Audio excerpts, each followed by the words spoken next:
Hello and welcome to cookingflavors.com. When I showed you my kitchen tour and my countertop organization, many of you had asked me about my mortar and pestle. So I thought I'll make a quick video on how to buy a good mortar and pestle. The one which I have is very good, so I'm just giving you some tips and tricks on how to buy a good one. Quick tip 12. First of all, when you buy a mortar and pestle, make sure you buy a stone one rather than the stainless steel one or the wooden one or the marble one.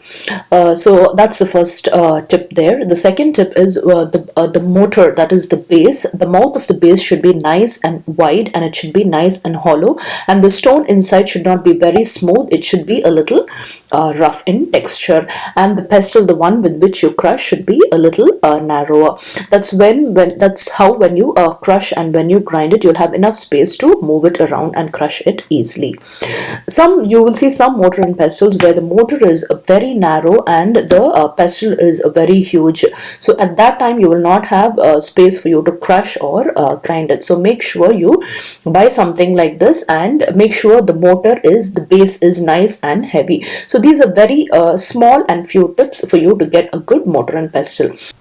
I got my mortar and pestle from Amazon, so I'll give that link in the description box below. So if you did enjoy this video, please do give us a thumbs up. Share this video with your friends, and if you are new, subscribe to our YouTube channel and also click on the bell icon to get all our updates immediately as soon as we upload them. Till we see you again with another new and interesting video, thank you and happy cooking.